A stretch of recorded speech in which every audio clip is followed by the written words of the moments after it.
We're going to cover scaling past $1 million, and I mean this with all respect. Amazon sellers tend to be spoiled entrepreneurs. We've got it really easy.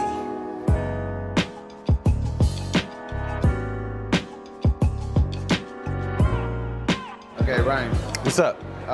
Let's talk about, I don't know, one piece of nugget that We're you talking shared. about nuggets. Nuggets. Nuggets are where all the money is, right? If you sell nuggets, source them from China, and you put on Amazon, you just give lots of nuggets away for free, and then you get reviews on your nuggets. That's it. That's where all the nuggets are, That's man. the number one tip for selling on Amazon. That's it. 100%. Nuggets are where it's at. It's the next trend. Okay, so assuming you're selling nuggets, you talk about building audience for nuggets. Yeah. And so you think about who buys nuggets. I mean, you sell a lot of nuggets, right, Liron. So yes. I mean, like, who's a primary customer for your nuggets? It's a millennial. And why are they so passionate about nuggets?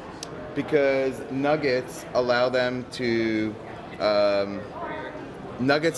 express their freedom.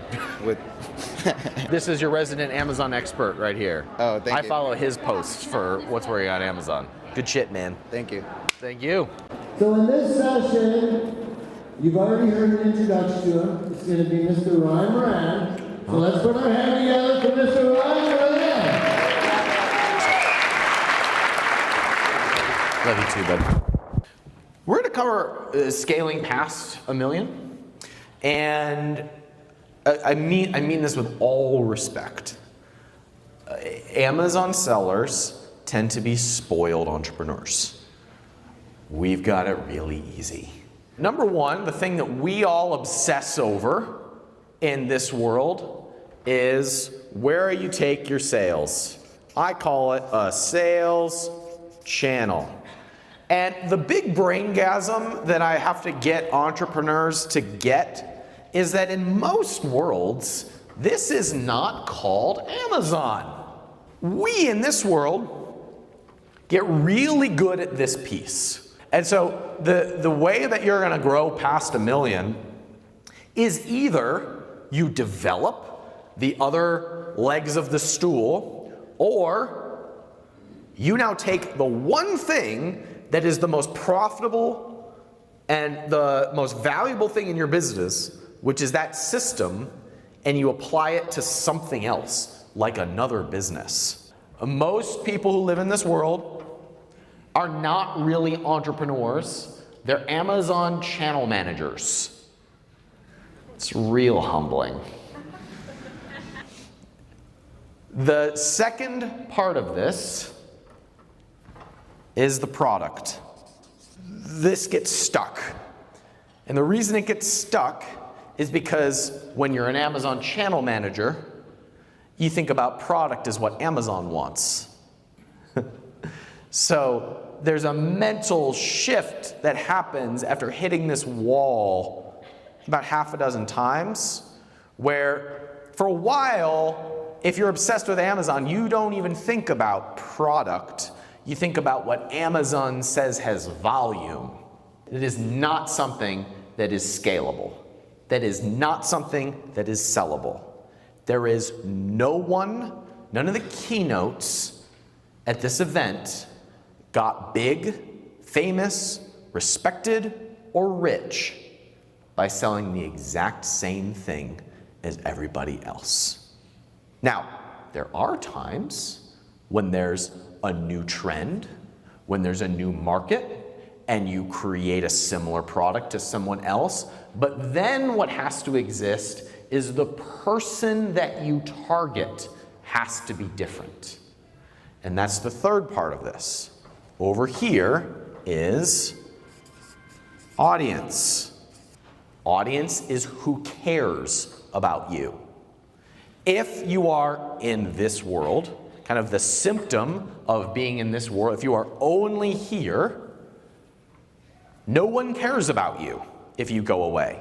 And so there's this tenseness around, what if Amazon makes a change? The problem here, the problem is when you've only got these two dialed in, you are now at the mercy of everyone else who's doing the exact same things. This is when we start to complain about competitors dropping their price.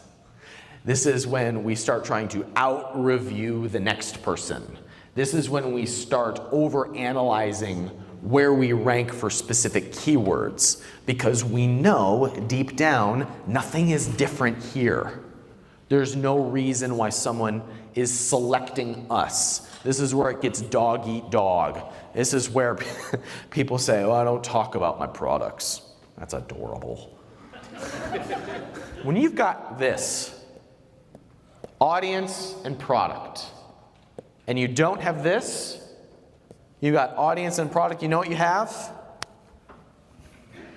You got fans. Right here is actually where profit margin is made. Right here, between audience and sales channel. If you just have fans, you've got a really, really great group of people and you're broke.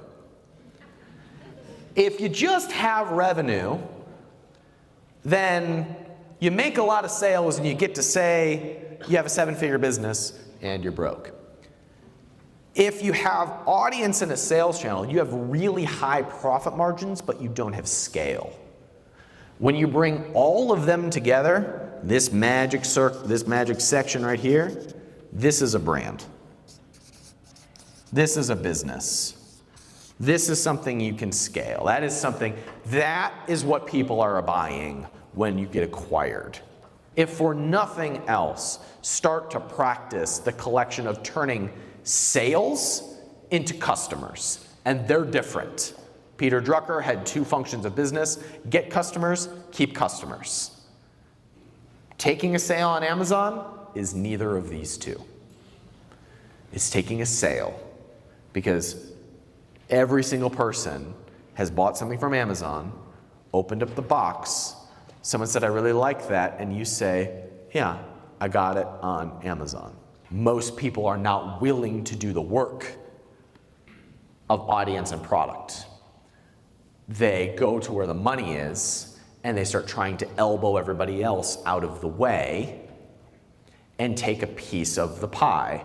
I'm interested in looking at how we make the pie bigger, because all of that is just systems that other people know, and I don't really want to be good at those things. I want to build real businesses. First, you have to decide who you are. You have to start getting out of the things that you were doing all the time. And you do that by mentoring people who are better than you at it, which requires you to become a leader. It requires you to, actually, my first ever event, first person I booked to speak was Gary Vaynerchuk. He was still big, but he wasn't like he is now. I've been following Gary for 10 years. My dream ever since I was a kid was to own the Cleveland Indians. I heard this dude say he wanted to own the New York Jets. I was like, you're my guy. I'm gonna find out what you do because you're 10 years older than me and you're ahead of me. And the thing he said was, if you want to go from 1 million to 100 million, it's about people. There isn't an app. There is no algorithm.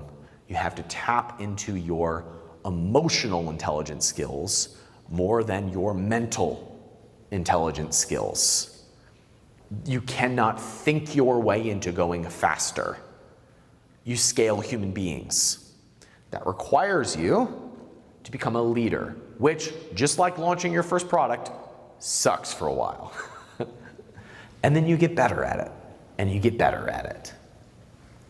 So you start to move from operator of all things to leader of all things. That requires you to lead yourself and to lead a vision that actually reflects what you are there to do.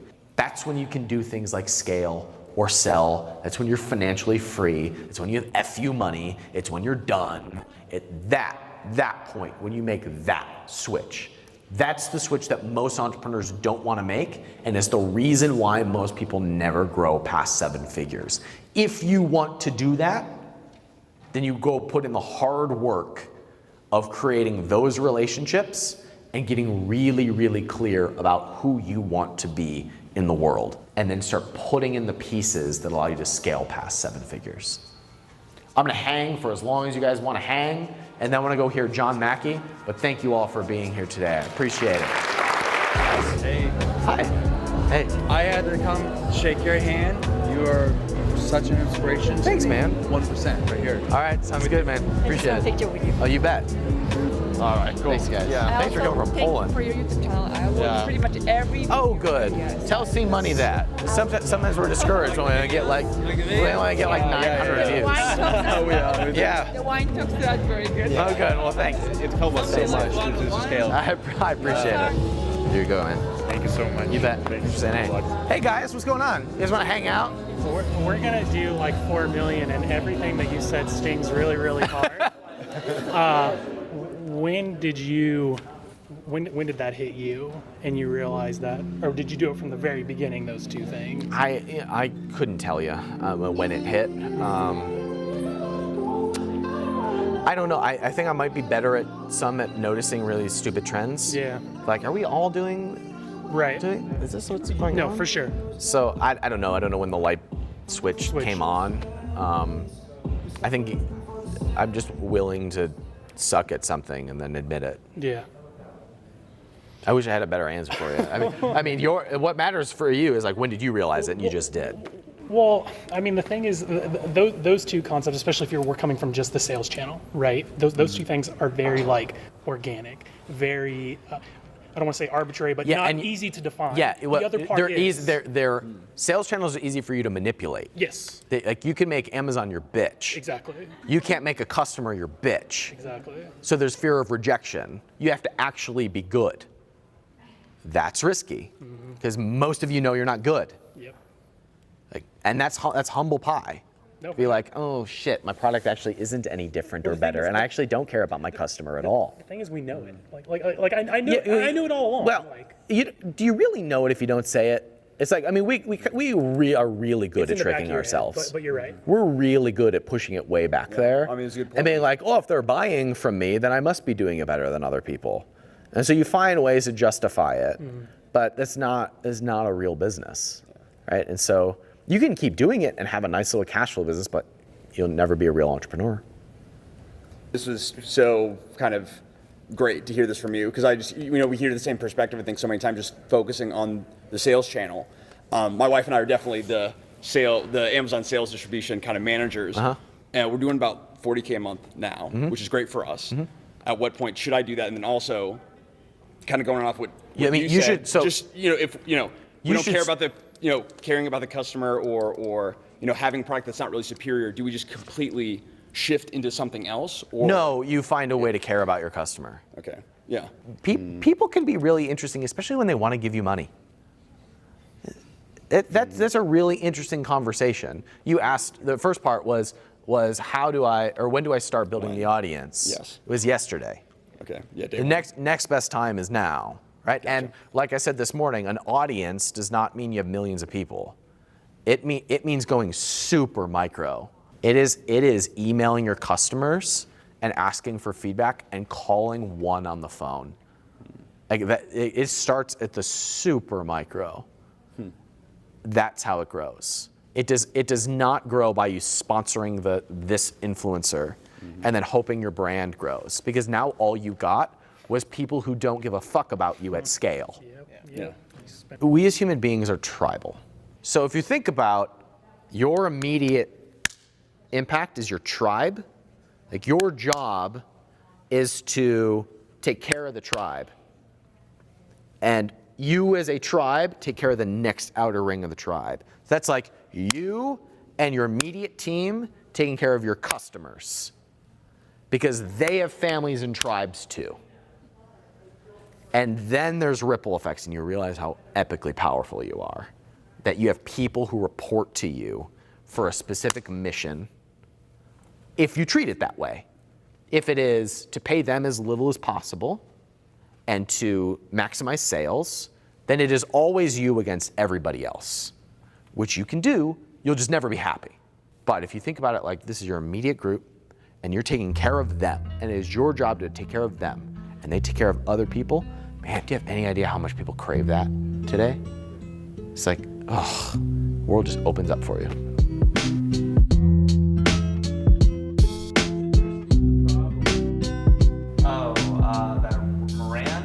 Moran? Yeah.